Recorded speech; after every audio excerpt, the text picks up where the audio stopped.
ॐ असतो मा सद्गमय तमसो मा ज्योतिर्गमय मृत्योर्मामृतं गमय। ॐ शान्ति शान्ति शान्ति। हरे ॐ परतत्त्वे स्वदालीनो रामकृष्ण समाज्ञया यो धर्म स्थापनरतो वीरेशं नमा। ॐ नमः श्रीयतिरायाय विवेकानंद सूरये सच्चित् स्वरूपाय स्वामिने तापहारिणे।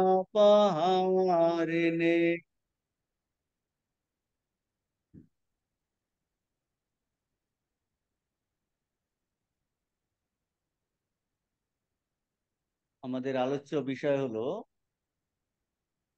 স্বামীজির জ্ঞান যোগ লেকচারের রিয়েলাইজেশন লেকচার অপরোক্ষানুভূতি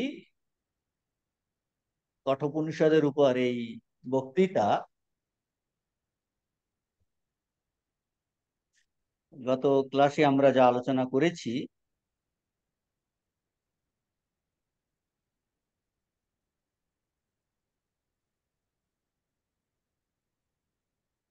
বাংলা বইয়ের পেজ নাম্বার যে 177, 177 পৃষ্ঠা। তো যে আলোচনা চলছিল যে ওই উপমা, আত্মা সম্পর্কে উপমা, আত্মানম রথিনম বিদ্ধি শরীরম রথমেবতু বুদ্ধিম তু সারথিম বিদ্ধি। এটা গত ক্লাসে আমরা ডিটেলস আলোচনা করেছি যে যাদের মন, বলছেন এই তত্ত্ব, যাদের মন পবিত্র হয়েছে তারাই একে দেখতে পান। আগে যেমন বলেছেন অক্রতু, অক্রতু কথা একটা মন্ত্রে বলেছেন। এখন স্বামীজি বলছেন যে এই যে তাহলে যাদের মন পবিত্র হয়েছে তারাই এ দেখতে পান। তো দেখতে পান মানে কি? দেখতে পান মানে এটাকে অনুভব করেন, অনুভব করেন, তার কথা এখানটায় বলেছেন। যে এই যে 177 পৃষ্ঠার সেকেন্ড প্যারাগ্রাফে সকল প্রাণীর মধ্যে অবস্থিত আত্মা চক্ষু অথবা অন্য কোনো ইন্দ্রিয়ের নিকট প্রকাশিত হন না, কিন্তু যাহাদের মন পবিত্র হইয়াছে তাহারাই তাহাকে দেখিতে পান, তাহারাই তাহাকে দেখিতে পান। তাহলে দেখিতে পান ওই মন্ত্রটা কি? ওই দেখুন ফুটনোটে দেওয়া আছে 1-3-12, যে কঠোপনিষদের মন্ত্র নাম্বার দিয়েছেন 1-3-12। এষা সর্বেষু ভূতেষু গুরু আত্মা ন প্রকাশতে দৃশ্যতে তু অগ্রয়া বুদ্ধিয়া সূক্ষ্ময়া সূক্ষ্মদর্শী ভি। এই মন্ত্রটি আমরা গত ক্লাসে আলোচনা করেছি। রথরূপক আলোচনা করে কি কি রকম বুদ্ধি মন এই যে হলে তাকে দেখা যাবে, আর কিরকম হলে দেখা যাবে না, মানে অনুভব করা যাবে না, সেটা আলোচনার পরে বলছেন যে এই বস্তুটা হলো, এই আত্মবস্তু হলো আমাদের স্বরূপ। আর এটা কিন্তু আমাদের মধ্যে বটে, এটা সর্বব্যাপী তত্ত্ব। এষা সর্বেষু ভূতেষু গুরু আত্মা ন প্রকাশতে, প্রকাশিত হয় না। কেন প্রকাশিত হয় না? বলছেন এই মায়ার আবরণ দ্বারা আবৃত্ত, অজ্ঞানের দ্বারা আবৃত্ত হয়ে আছেন, সেই জন্য ন প্রকাশ। তাহলে তাকে কি কখনো দেখা যাবে না, অনুভব করা যাবে না, উপলব্ধি করা যাবে না? বলছেন হ্যাঁ যাবে, নিশ্চয়ই যাবে। দৃশ্যতে তু অগ্রয়া বুদ্ধিয়া সূক্ষ্ময়া সূক্ষ্মদর্শী ভি। সূক্ষ্ময়া দর্শন মানে সূক্ষ্ম দৃষ্টি সম্পন্ন, শুদ্ধ বুদ্ধি সম্পন্ন যে মানুষ, যে অধ্যাত্ম, যে পিপাসু, বলছেন তিনিই কিন্তু একে দেখতে পাবেন। তো এখানে কি বলা হলো? যে সূক্ষ্ম দৃষ্টির কথা বলা হলো। সূক্ষ্ম মন সূক্ষ্ম বুদ্ধির দ্বারা আত্মা জ্ঞেয় হন, অর্থাৎ আত্মাকে উপলব্ধি করা যায়। তার বেদান্তের অর্থ হলো আত্মা সম্বন্ধে অজ্ঞানটা দূর হয়ে যায়। মানে এখনো আমরা কিন্তু আত্মা, আমরা এই মুহূর্তেই আমরা সবাই সেই নিত্য শুদ্ধ বুদ্ধমুক্ত আত্মা, সেটা হওয়া সত্ত্বেও আমাদের কিন্তু সেই বোধটা এখন নেই। তাহলে আমরা নূতন কিছু, এই আত্মজ্ঞানে নূতন কিছু ক্রিয়েট করছি না, নতুন কিছু তৈরি করছি না। আমরা এই মুহূর্তেই আত্মস্বরূপ।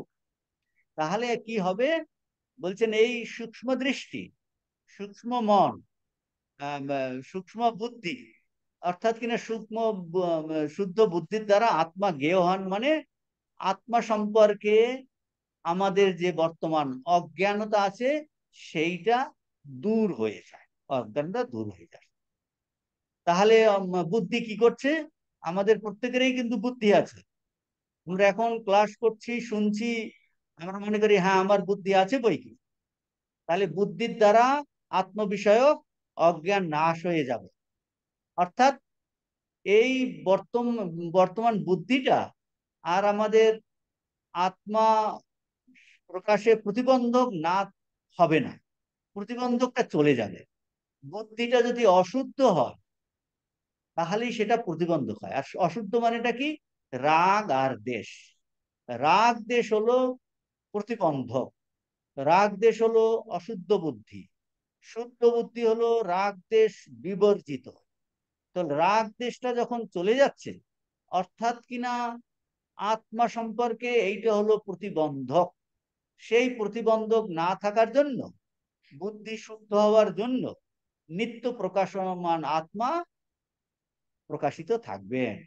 এইটা এখানটায় বলেছেন স্বামীজি, এই মন্ত্রতে উল্লেখ করে বলছেন, যাদের মন পবিত্র হয়েছে তারাই তাকে দেখতে পান। মানে কোন ইন্দ্রিয়ের দ্বারা তিনি প্রকাশিত হন না।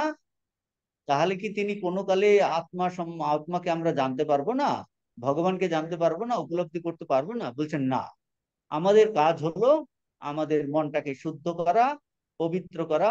আর শুদ্ধ পবিত্র করার অর্থ হলো রাগ দেশ বর্জন করা।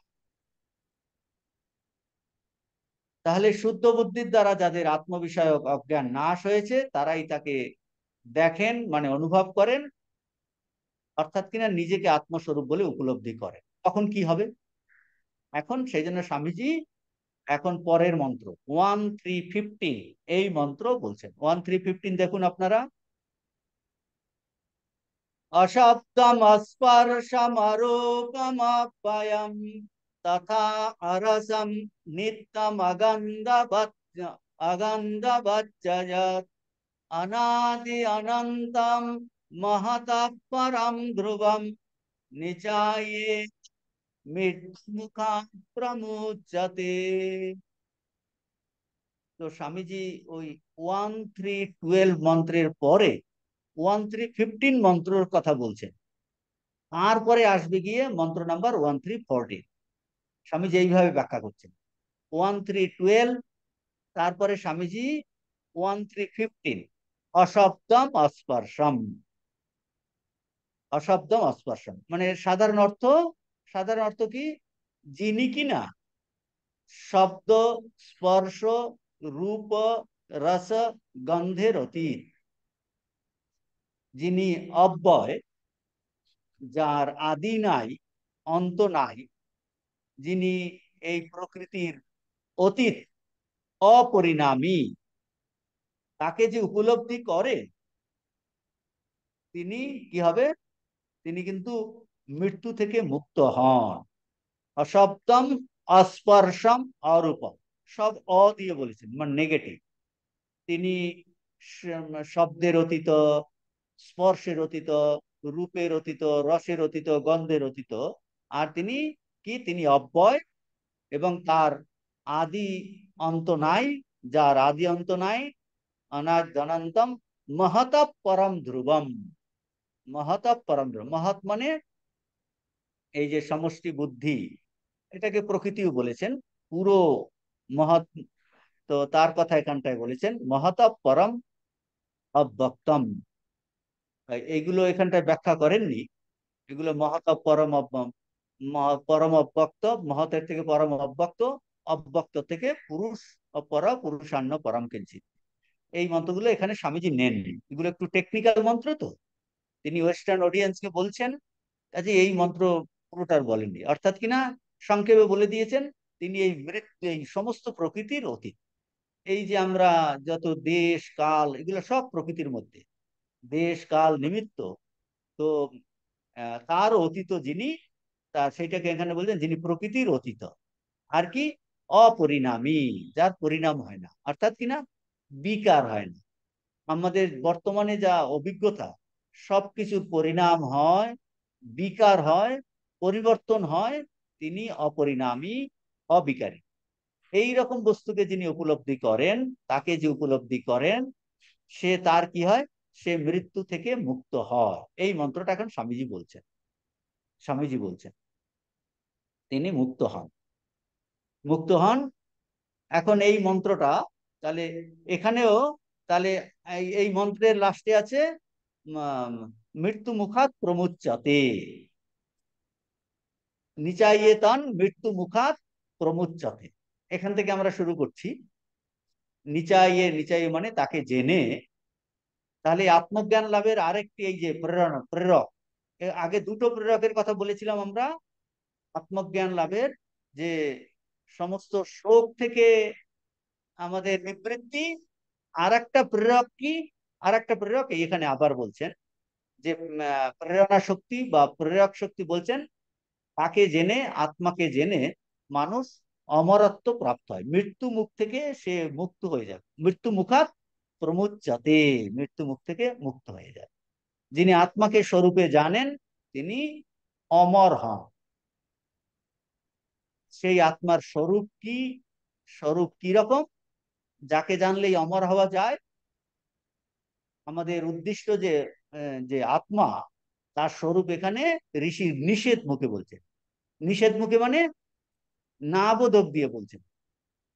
কানেকশনটা বুঝুন, যে যে আত্মাকে জানলে আমরা অমর হব, যিনি আত্মাকে স্বরূপে জানবেন তিনি অমর হন, সেই আত্মার স্বরূপ এখন ঋষি শ্রুতি মাতা নিষেধ মুখে বলছেন।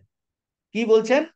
আত্মাতে কোনো ভৌতিক গুণ নাই। এই যে গুণগুলো কি, কোনো ভৌতিক গুণ, শব্দাদি ভূত গুণ। এই যে শব্দ, স্পর্শ, রূপ, রস, গন্ধ, এগুলো ভৌতিক গুণ। কার ভৌতিক গুণ? ওই যে আকাশ, বায়ু, তেজ, জল, পৃথিবী, এই যে পাঁচটা ভূত। ভূত মানে ঘোষ নয়, মানে পঞ্চভূত। পঞ্চভূতের প্রত্যেকটার এক একটা গুণ আছে তো। তাহলে বলছেন আত্মাতে কোনো ভৌতিক গুণ নাই। শব্দাদি, শব্দ, স্পর্শ, রূপ, রস, এইগুলো হলো ভৌতিক গুণ, ভূত গুণ, এইগুলো আত্মাতে নাই। আর এই গুণের গ্রাহককে, গুণের গ্রাহক হলো পাঁচটা ইন্দ্রিয়। কানেকশনটা বুঝুন, আত্মাতে কোনো ভৌতিক গুণ নাই। যে গুণগুলো কি, গুণগুলো হলো পাঁচটা গুণ। আর এই গুণগুলোর গ্রাহককে পাঁচটা ইন্দ্রিয়। পাঁচটা ইন্দ্রিয়, যেমন শব্দ গুণ, শব্দ একটা গুণ। আকাশের গুণ হলো ভূত গুণ, আকাশের গুণ হলো শব্দ। শব্দ গুণের গ্রাহককে, শব্দ গুণের গ্রাহক হলো কর্ণ। তাহলে আত্মাতে ভূত গুণ নেই, অর্থাৎ শব্দাদি গুণ নেই। আর এই গুণগুলোর গ্রাহক হলো কারা? ইন্দ্রিয়। তার মানে ইন্দ্রিয়ের সঙ্গে তার কোনো সম্পর্ক নেই, এইটা বুঝিয়েছি। অশব্দম, অশব্দম শব্দের এই শব্দটার দ্বারা কি বুঝিয়েছেন? আত্মাতে শব্দ গুণ নাই। শব্দ গুণের গ্রাহক হলো কর্ণ, সেটা হলো ইন্দ্রিয়। তার মানে সে, এই ইন্দ্রিয় ও তার বিষয়ের অতীত, তাদের বিষয় থেকে আত্মা ভিন্ন। মুদ্রা কথাটা হলো ইন্দ্রিয়ের সঙ্গে কোনো সম্পর্ক নাই। কর্ম আর ইন্দ্রিয়ের সঙ্গে সম্পর্ক নাই, তাহলে আমাদের কি কি ইন্দ্রিয় আছে? কর্মেন্দ্রিয় পাঁচটা, জ্ঞান ইন্দ্রিয় পাঁচটা, তাছাড়া আমাদের পাঁচটা প্রাণ আছে। এই তারপর মন, বুদ্ধি, এ নিয়ে কি সপ্তদশ অবয়ব বিশিষ্ট সূক্ষ্ম শরীর। আত্মা কিন্তু এই সূক্ষ্ম শরীর থেকে আলাদা, এটাও বলে দিল। অসপ্তম অস্পর্শম অরূপম, এইটা বলার মাধ্যমে ঋষি আমাদের এইটা বোঝাচ্ছেন যে হে মানব, তোমার প্রকৃত স্বরূপ এই পাঁচটা ভূত গুণ এটা নাই, মানে পাঁচটা ইন্দ্রিয়র সঙ্গে তার কোনো সম্পর্ক নাই। তার মানে জ্ঞানেন্দ্রিয় অন্যগুলো ধরে নিতে হবে। কর্মেন্দ্রিয়, জ্ঞানেন্দ্রিয়, পঞ্চপ্রাণ, মন, বুদ্ধি, এইগুলো নিয়ে যে সূক্ষ্ম দেহ, তার সঙ্গে আত্মার কোনো সম্পর্ক নাই। আর ইন্দ্রিয় গুণের অতীত বলে তিনি কিন্তু ধ্রুব। তাহলে নিত্যম, নিত্যম অগন্ধ বচ্চ অনাদি অনন্তম মহতা পরম ধ্রুবম। ধ্রুব কেন? সব ইন্দ্রিয়ের গুণের অতীত। যেটাই ইন্দ্রিয়ের গুণের মধ্যে পড়বে সেটাই অধ্রুব হবে। আর এই যে আত্মবস্তুটা সব ইন্দ্রিয় গুণের অতীত বলে তিনি ধ্রুব। আর অবয়বে আমরা কি দেখি? এই রূপাদি অবয়ব না থাকায় কোনো অবয়ব নাই। যে কোনো বস্তু আমরা দেখছি তার একটা আকার থাকে, রূপ থাকে। এই অবয়ব না থাকায় তাহলে কি, না থাকার জন্য তার বিনাশের কোনো কারণ নাই। একটা ইন্দ্রিয়াদি গুণের অতীত, আর রূপাদি শব্দ স্পর্শ রূপ রস গন্ধ, এই অবয়ব, এইগুলো এই যে কোনো অবয়বের এইটাই হয়, শব্দ স্পর্শ রূপাদি অবয়ব না থাকায় তার বিনাশের কোনো কারণ নাই, সেজন্য অবিনাশী। অবিনাশী। এখন অনেক সময় আমাদের প্রশ্ন আসছে, কি প্রশ্ন আসছে আমাদের মধ্যে, যে এত সব দার্শনিক বিচার করে এই আত্মাকে অনুসন্ধান করে লাভ কি? এগুলো সব কঠিন, আমাদের কর্কশ লাগে, শুকনো লাগে, যে এই এত দার্শনিক বিচার করে ভিতর দিয়ে আত্মাকে জেনে লাভ কি? বলছে না, আত্মাকে জেনে লাভ তো আছেই। আত্মাকে জেনে মানুষ, এই জেনে মরণশীল মানুষ অমর হয়, মৃত্যু মুখাত প্রমুচ্যতে। বারবার এইটা ঋষি বলছেন। আমরা মৃত্যুকে কিন্তু সবাই, মৃত্যু কেউ চায় না। বলছে একমাত্র তোমার স্বরূপকে, আত্মাকে জানলে তুমি অমর হবে। তাহলে এই এত বিচার করে, আহ বিচারের মাধ্যমে আমরা যে আত্মার অনুসন্ধান করছি, অন্বেষণ করছি, সেই আত্মাকে জেনে আমরা, অর্থাৎ মানুষ মরণশীল, যেটা আমাদের সাধারণ মানুষ মরণশীল, সেই মানুষ অমর হয়ে যায়, অমর হয়ে যায়। সেই জন্য বৃহদারণ্যক উপনিষদে বলেছে এই আত্মা কি, অনুচ্ছিত্তি ধর্মা। অনুচ্ছিত্তি ধর্মা, বৃহদারণ্যক উপনিষদে বলছে অনুচ্ছিত্তি ধর্ম মানে অবিনাশী, স্থায়িত্বশীল। অবিনাশী, এই আত্মাকে কেউ উচ্ছেদ করতে পারে না। অনুচ্ছিত্তি মানে উচ্ছেদ করতে পারে না, উচ্ছেদ করতে পারবে না মানে সবসময় থাকবে। মৃত্যু মানে কি, উচ্ছেদ হয়ে গেল। আর অনুচ্ছিত্তি মানে উচ্ছেদ হলো না। তাহলে এই আত্মা কিরকম? ঋষি বলছেন এই আত্মা হলো অনুচ্ছিত্তি ধর্মা, যাকে কখনো উচ্ছেদ করা যাবে না। বুঝতে পারছেন? অর্থাৎ কিনা অবিনাশী, স্থায়িত্বশীল, সদা আসেন। তো আত্মার এই অমরত্ব রূপ ধর্মকে জেনে মানুষ অমর হয়। আত্মার অমরত্ব রূপ ধর্মকে জানলে মৃত্যু মুখাত প্রমুচ্যতে। আর যে আত্মাকে জানলে, জানলে মানে আত্মাকে একটা অবজেক্ট হিসাবে জানা নয়, জানা মানে স্বরূপ হিসাবে জানা। যে আত্মাকে জানলে, স্বরূপ হিসাবে জানলে মানুষ অমর হয়। সেই আত্মাকে উপলব্ধি করা, অর্থাৎ কিনা উপলব্ধি করা অর্থাৎ কিনা অপরোক্ষ অনুভব করা, পরোক্ষ নয়, অপরোক্ষ করা বড় কঠিন। এই এইটা বলা, এই প্রসঙ্গে স্বামীজি আসছে এই পরের মন্ত্র মানে 1314 এর পরে বল। তাহলে যে আত্মাকে জেনে আমরা এই উম, আহ, এই আমরা সেই আত্মার স্বরূপের কথা বললেন, স্বরূপের কথা বলা হলো এখানটায়, আমরা অমর হচ্ছি, সেই আত্মার স্বরূপের কথা বললেন। এত দার্শনিক বিচারের মাধ্যমে তাকে জেনে আমরা অমর হচ্ছি। আর সেই আত্মাকে জানা যে অত্যন্ত অপরোক্ষ অনুভব করা কঠিন।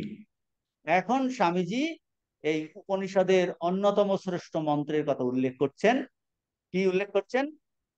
উত্তিষ্ঠত জাগ্রত প্রাপ্যবরান নিবোধত সুরস্য ধারা নিশিতা দুরাত্ময়া দুর্গম পথস্তাৎ কবয়ো বদন্তি। যে আত্মাকে জেনে আমরা মৃত্যু মুখ থেকে প্রমুচ্যতে, অর্থাৎ অমর হয়ে যাব, অমর হতে চায়, সেই আত্মজ্ঞান লাভের পথ কিরকম? শানিত ক্ষুরধারের ন্যায় দুর্গম বলছেন। পথ বড় দীর্ঘ ও বিপদ সংকুল, তার কথা বলছেন। কিন্তু নিরাশ হইও না, ঋষি বলছে নিরাশ হইও না, দৃঢ়ভাবে অগ্রসর হও, উঠো, জাগো, যে পর্যন্ত না সেই চরম লক্ষ্যে পৌঁছাতে পারো সে পর্যন্ত তুমি নিবৃত্ত হইও না। স্বামীজি এই উপনিষদের অন্যতম শ্রেষ্ঠ মন্ত্র, স্বামীজির অত্যন্ত প্রিয় মন্ত্র, কতবার যেটা বলেছেন, arise awake and stop not till the desired end is reached. Arise, awake, and stop not till the desired end is reached. উত্তিষ্ঠতা, খুবই ইম্পর্টেন্ট মন্ত্র এটা। যখনই বলছেন আমাদের যে কোনো ধরনের ডিপ্রেশন আসে, মোহ আসে, অজ্ঞানতা আসে, দুর্বলতা আসে, এগুলো হলো নিজেকে নিজেকে উচ্চারণ করা, উঠো, জাগো, উত্তিষ্ঠতা, জাগ্রত। এর অর্থ কি? উত্তিষ্ঠতার অর্থ করছেন এইরকম, মোহ নিদ্রা থেকে ওঠো, প্রমাদগ্রস্ত অবস্থা থেকে ওঠো, অর্থাৎ তুমি নিজেকে নিজেকে এখান থেকে তোলো।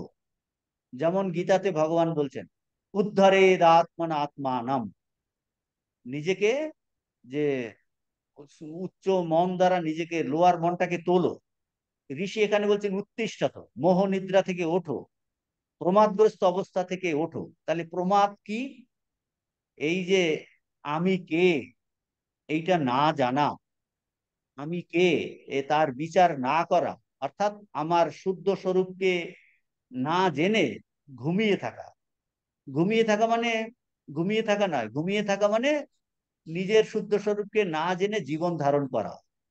বলছে আপনারা বলবেন আমরা তো এখন ঘুমোচ্ছি না, তাহলে ঘুমিয়ে থাকা মানে কি? মানে নিজের শুদ্ধ স্বরূপকে না জেনে ঘুমিয়ে থাকা, অর্থাৎ কিনা নিজের শুদ্ধ স্বরূপকে না জেনে জীবন ধারণ করা, সেটাই হলো প্রমাদগ্রস্ত অবস্থা। মানে ঋষি বলছেন, বলছে মোটামুটি আমাদের বলছেন তোমরা প্রমাদগ্রস্ত অবস্থাতে আছো, প্রমাদগ্রস্ত অবস্থা। অর্থাৎ কিনা বলছেন কর্তব্য ভুলে নিশ্চেষ্ট থাকা, নিশ্চেষ্ট থাকা, অবসন্ন মানে হয়ে, আমরা যেন অবসন্ন হয়ে নিশ্চেষ্ট হয়ে বসে আছি। কেন? কেন আমরা, আমি বলছি আমি তো অবসন্ন নই, আমি তো এনার্জেটিক। বলছে অবসন্ন কথার অর্থ হলো আমরা কর্তব্য ভুলে গেছি।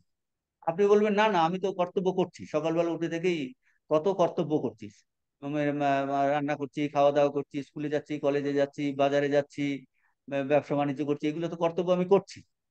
তাহলে ঋষি কর্তব্য ভুলে কি, ঋষি বলতে যে প্রধান কর্তব্য কি, ঠাকুর বলছেন না, ভগবান লাভই জীবনের একমাত্র উদ্দেশ্য, সেইটাই হলো কর্তব্য, সেইটাই হলো কর্তব্য। তাহলে কর্তব্য ভুলে নিশ্চেষ্ট থাকা, অবসন্ন হয়ে মানুষ আমরা যেন বসে আছি, সেখান থেকে বলছেন উত্তিষ্ঠতা, জাগ্রত, মোহ নিদ্রা থেকে ওঠো, প্রমাদগ্রস্ত অবস্থা থেকে ওঠো।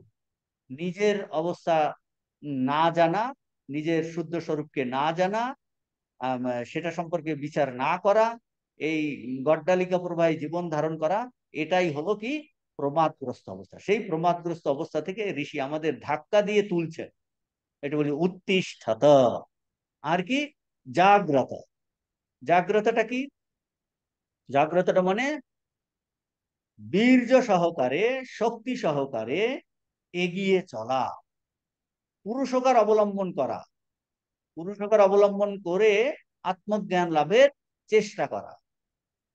অর্থাৎ কিনা এই আত্মজ্ঞান লাভের জন্য সমস্ত দুঃখ কষ্টকে বরণ করে নেওয়া, সকল বিপদের সম্মুখীন হওয়া, সকল বিপদের মুখোমুখি হওয়া, এটার কথা বলছেন। এই রকম যে মানসিকতা, এটাকে বলছেন জাগ্রত। এখন আমরা সবাই বলবেন আমরা তো এখন জ্ঞান যোগের ক্লাস করছি, জাগ্রত, আমরা তো জাগ্রত, আমরা ঘুমিয়ে নেই। বলছে একদিক দিয়ে আমরা ঘুমিয়ে, আর একদিক দিয়ে বলতে পারি না আমরা ঘুম থেকে উঠেছি। ঘুম থেকে উঠেছি আমরা, বলছে না, তাহলে কিন্তু উঠেছি কিন্তু জাগিনি। তার মানে উঠেছি কিন্তু জাগিনি কথার অর্থ কি? আমরা কেউ কেউ উঠেছি, মোহ অতটা নেই, প্রমাদগ্রস্ততা নেই, আমাদের এই শাস্ত্র পড়ার আত্মজ্ঞান লাভ করার ইচ্ছা আছে, তার মানে আমরা উঠেছি উত্তিষ্ঠত, কিন্তু জাগিনি। জাগিনি মানে কথাটার অর্থ কি? জাগিনি মানে এই যে পুরুষকার অবলম্বন সহকারে যে এগিয়ে যাওয়া আত্মজ্ঞান লাভের চেষ্টা, সেইটা করছি না। মানে উঠে বসে আছি, পরিশ্রম করতে চাই না, পুরুষকার অবলম্বন করতে চাই না। পুরুষকার বিপদ দেখেই এটা কঠিন বলেই এখন দেখুন গরমকাল, গরমকালে ঘর থেকে দুপুরবেলা বেরোনো কঠিন, শীতকালে সকালবেলা ওঠা কঠিন। যখনই আমরা বলছি গুরু বলেছে 3 বার তুমি জপ ধ্যান করবে, যারা দীক্ষা নিয়েছে, ভোরবেলা ব্রাহ্ম মুহূর্তে উঠে, বলে না সকালে উঠতে পারে না। ওঠা তার মানে কি? উঠেছি, মানে তার আমার আত্মজ্ঞান লাভের ইচ্ছা আছে, এটা হলো ওঠা। কিন্তু পুরুষকার অবলম্বন করি না, অর্থাৎ পরিশ্রম করতে চাই না, পুরুষকার অবলম্বন করি না। তো স্বামীজি বলছেন এই বিপদের বিপদের সম্মুখীন হওয়া, সকল বিপদের মুখোমুখি হওয়া, এই যে কোনো দুঃখকে বরণ করে নেওয়া, কষ্ট হলেও আমি উঠবো, যে কোনো দুঃখকে বরণ করে নেওয়ার যে মানসিকতা, বলছেন আর সেটাকে বলতে চাইছেন জাগ্রত, বীর্য সহকারে এগিয়ে চল। এই জন্য স্বামীজি বলছেন ভয় পেলে হবে না। স্বামীজির জীবনের অভিজ্ঞতা, ফেস দা ব্রুট, ফেস দা ব্রুট। প্রথমে হলো উত্তিষ্ঠতা, তারপরে জাগ্রত। জাগ্রত মানে শক্তি সহকারে দুঃখকে বরণ করার মানসিকতা, ফেস দা ব্রুট। কারণ এই আত্মজ্ঞান লাভ করতে গেলে পুরুষকার দরকার, উদ্যম দরকার। আমরা যে ওই এই শীটের এই লাস্টে আছে না, বিরানামেব করতলাগত মুক্তি ন পুন কা পুরুষানাম, বিরানামেব করতলাগত মুক্তি। আমার মনে হচ্ছে এটার লাস্টেতে আছে, শুনছিলাম এই শীটে। হ্যাঁ, এই এখানটায়, হ্যাঁ, এই যে অন্য শ্লোকাবলী একদম লাস্টেতে আছে। নির্গচ্ছতি জগৎ জালা পিঞ্জরাদীব কেশরী, বীরানাম এব করতল করতলাগত মুক্তি ন পুনঃ কা পুরুষানাম। যোগাবশিষ্ট থেকে এই মন্ত্র স্বামীজির খুব প্রিয়। নির্গচ্ছতি জগৎ জালা, বলছে কিরকম এই জগৎ জাল থেকে বেরিয়ে যেতে হবে। বলছেন একটা সিংহ, একটা সিংহ যেমন একটা, যদি সে পিঞ্জরের মধ্যে থাকে, সে যেমন একদম ছটফট করছে যেন সেই ইটাকে ভেঙে ফেলার জন্য, তো তার কথা বলছে সেই রকম সমস্ত ভেঙে চুরমার করে বেরিয়ে যাওয়ার জন্য যে পুরুষকার দরকার, তো সেটাকে বলছেন জাগ্রত, বীর্য সহকারে এগিয়ে যাও। বলছেন যারা বীর, বীরানাম এবং করতল, বলছে তাদের মুক্তি তাদের করতলগত। বীরানাম এবা করতল করতলাগত মুক্তি, মুক্তি তাদের হাতের মুঠোয়। না পুনঃ কাপুরুষানা, কাপুরুষ হলে হবে না, দুর্বল হলে হবে না, উদ্যমীন হলে হবে না। উদ্ধরেদ আত্মনা আত্মানম নাত্মানম অবসাদয়ে। তো এই মন্ত্রটা খুবই ইম্পর্টেন্ট মন্ত্র, উত্তিষ্ঠত জাগ্রত। তো শ্রুতি, আমাদের শ্রুতি মাতা এই আমাদের কি বলছেন, প্রমাদ আর মোহ নিদ্রা ভঙ্গ করতে চাইছেন শ্রুতি মাতা। সঙ্গে সঙ্গে কি পুরুষকার অবলম্বন করতে বলছেন। বলছেন হে মানব, মোহনিদ্রা থেকে তোমরা ওঠো, মোহনিদ্রাতে আচ্ছন্ন থেকো না, ওঠো। আর গন্তব্যস্থল সম্বন্ধে জাগ্রত হও, সচেতন হও। দেখুন অনেক সময় আমরা, এই উদাহরণ দিলে বুঝবেন, আপনি অনেক সময় শীতকালে উঠে কোথাও যেতে হবে, উঠে বসে আছেন, আবার কি উঠবো করতে করতে আবার ঘুমিয়ে পড়লেন। উঠেছেন বা উঠে বিছানায় বসে আছেন, মানে কি এই আমরা উঠে তারপর হাঁটছি না। তো বলছেন সেই রকম অবস্থা, মোহনিদ্রা আচ্ছন্ন থেকে না, ওঠো। আর গন্তব্যস্থল যে যেতে হবে, গন্তব্যস্থল সম্বন্ধে জাগ্রত হও, সচেতন হও। তারপর বলছেন কি, প্রাপ্য বরান নিবোধত। প্রাপ্য বরান, বরান মানে শ্রেষ্ঠ আচার্যগণের সমীপে গমন করে পরম তত্ত্বকে অবগত হও। প্রাপ্য বরান নিবোধত, অবগত হও, শ্রেষ্ঠ আচার্যগণের সমীপে গমন করে এই পরম তত্ত্বকে অবগত হও। কিন্তু এই পথটা কিন্তু কঠিন, এ বিষয়ে সন্দেহ নাই। সুরস্য ধারা নিশিতা দূরত্বয়া, যে জানো যে এই পথটি কিন্তু কুসুমাস্তীর্ণ নয়, অত্যন্ত দুর্গম। কিরকম দুর্গম, যে বুঝাচ্ছেন, তৎপথ দুর্গম, সেই পথ হলো দুর্গম, কঠিন। বলছেন কিরকম কঠিন, একটা উদাহরণ দিয়ে, উপমা দিয়ে বলছেন। শানিত কুরের অগ্রভাগ, ধারালো কুরের উপর দিয়ে হেঁটে যাওয়া যেমন অত্যন্ত কঠিন, পা কেটে যায়, তেমনি এ পথে যাওয়াও সহজ নয়। উদাহরণটা দিয়ে বোঝাচ্ছে, এই উদাহরণের মাধ্যমে বোঝাচ্ছে এই পথে যাওয়া সহজ নয়। পথ চলতে চলতে পা রক্তাক্ত ক্ষতবিক্ষত হবে, অনেক কষ্ট করে এ পথে চলতে হবে। বলছি এটা কারা বলছেন, এই কথা কারা বলছেন? কবয় বদন্তি, যারা জ্ঞানী, যারা এই পথে চলেছেন, এই পথে চলে এই আত্মজ্ঞান লাভ করেছেন, কবয় বদন্তি, আত্মজ্ঞানী, আত্মতত্ত্বজ্ঞ ব্রহ্মবিদ, এই পথে যারা গেছেন তারা বলেছে।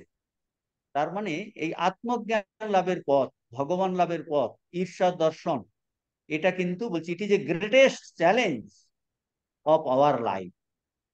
তো স্বামীজি বলছেন যে শ্রেষ্ঠ জিনিস পেতে হলে তার জন্য তত প্রাইজ দিতে হবে। তো স্বামীজি বলছেন ওঠো জাগো, যতক্ষণ না পর্যন্ত লক্ষ্যে পৌঁছাও ততক্ষণ পর্যন্ত থেমে থেকো না। অর্থাৎ লক্ষ্যে পৌঁছতে দীর্ঘ অনলস শ্রমের প্রয়োজন, আর কি বীর হৃদয়ের প্রয়োজন। অনলস শ্রমের প্রয়োজন আর বীর হৃদয়ের প্রয়োজন। কখনো বলছে একটু হচ্ছে না, অনেকেই আমরা ভাবি এই তো দীক্ষা নিলাম, জব ধ্যান করলাম, কই কি হলো, মানে একটু অল্প কিছুদিন করেই আমরা সঙ্গে সঙ্গে রেজাল্ট চাইছি। হাজার হাজার বছরের সংস্কার, এ দু চার দিন অল্প একটু জব ধ্যান করলেই সেটা কি কেটে যায়? সঙ্গে অল্প পরিশ্রম করেই আমরা সঙ্গে সঙ্গে হাতে ফল চাই। তো এটার দ্বারা ঋষি বলছে না না, এরকম তো ফল, সঙ্গে ফল আসবে, ফল তো আসবে, কিন্তু তার জন্য প্রচন্ড ভাবে উদ্যম সহকারে এগিয়ে যেতে হবে, অনলস পরিশ্রম করতে হবে। ঠাকুর বলছেন খানদানি চাষা, বলে খানদানি চাষা হোক, সে হাজা শুকা হোক, বলছে সে কিন্তু চাষ করে যাবেই, ভালো লাগুক বা না লাগুক, কারণ এই পথটা হলো শ্রেষ্ঠ পথ, ভগবান লাভই হলো জীবনের উদ্দেশ্য। এই ঋষির কথায়, মহাপুরুষের কথায়, ঠাকুর বা স্বামীজির কথাতে শ্রদ্ধা রেখে নিত্য নৈমিত্তিক এটা কিন্তু করে যেতে হবে। এটা বলছেন যে দুর্গম, দুর্গম মানে পথটা কিন্তু অত্যন্ত কঠিন।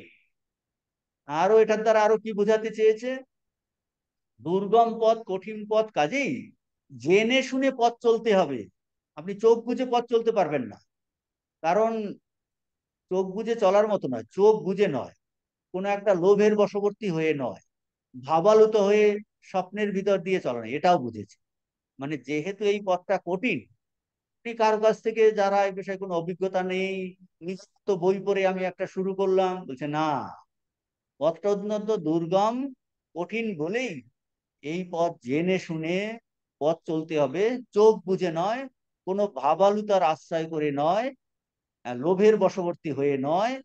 সেই জন্য বলছেন এইগুলো কেন এইসব কথা আসছে, কারণ এই পথে সিনসিয়ারলি যারা চলতে চেষ্টা করেছেন, পথ চলবার জন্য ঈশান মাত্র যারা প্রয়াস করেছেন, তারাই দেখেন কঠিন কেন হয়।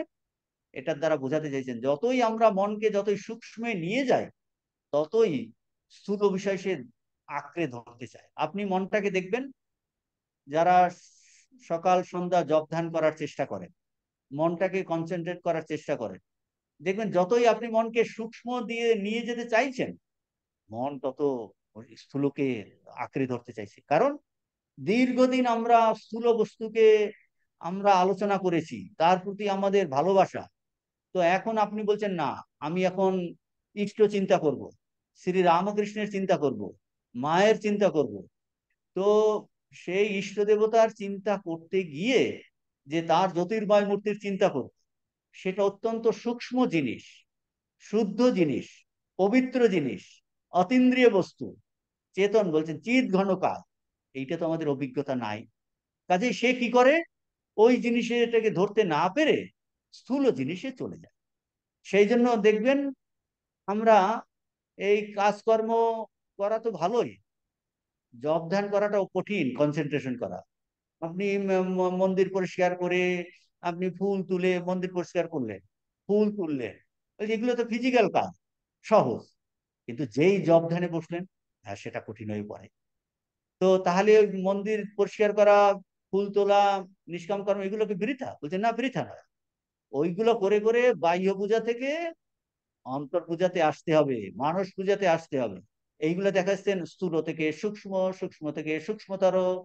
তাহলে আমাদের অভিজ্ঞতা নেই, আমাদের ও বিষয়ে কোনো ধারণা নেই। সেই জন্য যখনই আমরা সূক্ষ্ম চিন্তা করতে যাই, তখনই সে স্থূল জিনিসকে আঁকড়ে ধরতে চায়।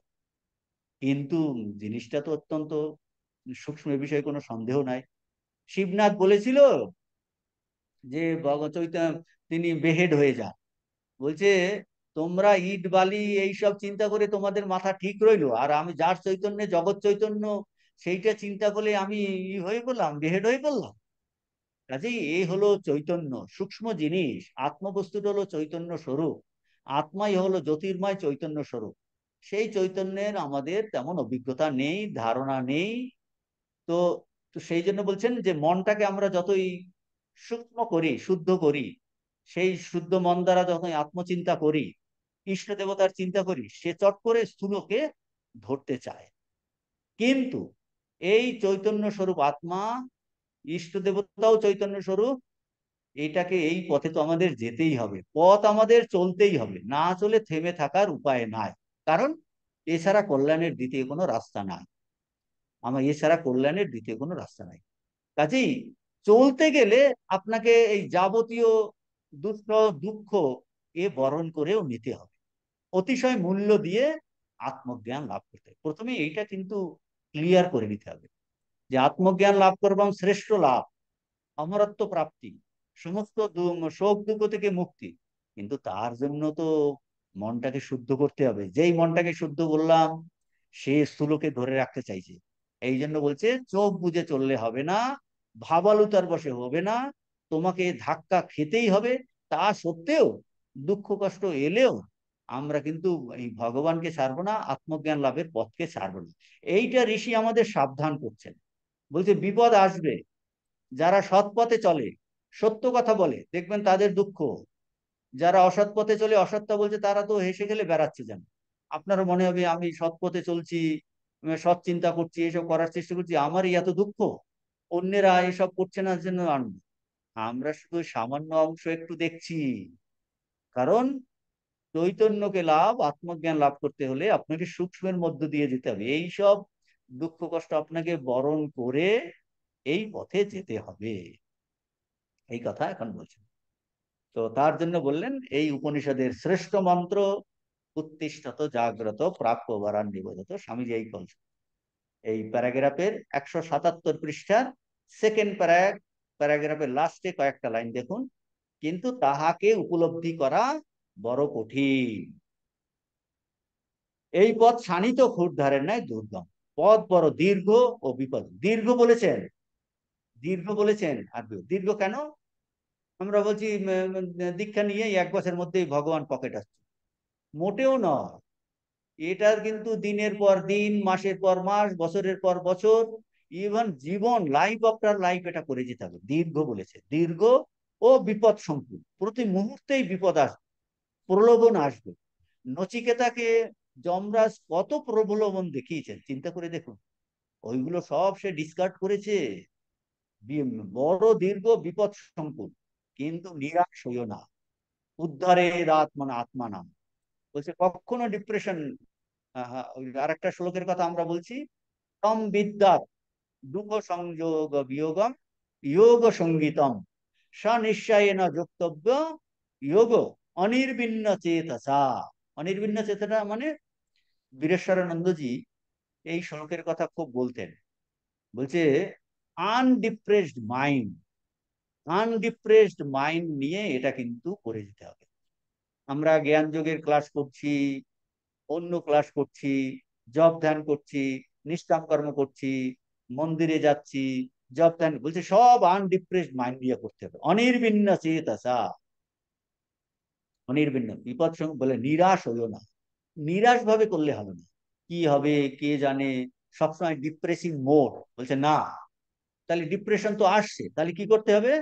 ভগবান সব বলেছেন, বলছে নিজেকে নিজেকে জাগাও, উদ্ধারে আত্মনা, বলছে আমি কেন নিরাশ হব, আমি কেন উদ্যমহীন হব, আমি তো মানুষ, মানুষ, আমার একটা ডিগনিটি আছে, আমার যে চৈতন্যকে জানতে চায় তার হুঁশ আছে, কনসিয়াস, ইজ কনসিয়াস বিইং, আমার নিজস্ব ডিগনিটি আছে, সে ভালো হতে চায়, শুভ হতে চায়।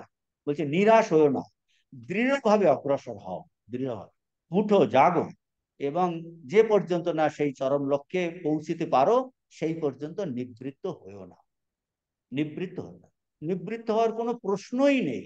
কেন নিবৃত্ত হবে? কারণ এইটাই হলো কল্যাণ লাভের পথ, এটাই শ্রেষ্ঠ পথ, এটাই ঋষিরা বলেছেন, ঠাকুরবা স্বামীজি বলেছেন, সমস্ত অবতার মহাপুরুষ এই কথা বলেছেন। মানব জীবনের উদ্দেশ্য হলো ভগবান লাভ। ভগবান লাভ আমরা বলছি অর্থাৎ কিনা আত্মজ্ঞান লাভ, চৈতন্য লাভ, এই নিজের স্বরূপকে জানা। তাই ব্রহ্মজ্ঞান লাভ, সর্বভূতে ব্রহ্ম দর্শন, সবই ওই এক অর্থ। এই বললেন। এরপরে আসছেন স্বামীজি, এখন বলছেন যে এই আত্ম উপলব্ধি মানে অপরক সম্পত্তি। আবার ঘুরে ফিরে আবার আসছে, দেখুন, রিয়েলাইজেশন, অপরক সম্পত্তি। এত কষ্ট করেও কি চাই? আত্মজ্ঞান লাভ। কিরকম অনুভূতি? অপরোক্ষ অনুভূতি। এইটাই স্বামীজি এখন বলছেন। এখন দেখিতেছি সমগ্র উপনিষদের ভিতর প্রধান কথা এই অপরোক্ষ অনুভূতি। যে আত্মজ্ঞান লাভ করা, আত্মজ্ঞান লাভের পথ কঠিন, সেটা কি? বলছে অপরোক্ষ অনুভূতি লাভ করা কঠিন। তাহলে সর্বত্রই অপরোক্ষ অনুভূতির কথাই বলছেন ঋষি, বলছে এইটাই জানতে হবে। তো স্বামীজি ওই অনুভূতি সম্বন্ধে এই সমগ্র উপনিষদের ভিতরে এই প্রধান কথা এই অপরোক্ষ অনুভূতি আগে আলোচনা হয়েছে, এখন স্বামীজি আবার বলছেন এই অনুভূতি, এই অপরোক্ষ অনুভূতি সম্পর্কে স্বামীজি এখন পূর্ব পক্ষ তুলেছেন। পূর্বপক্ষ কারা?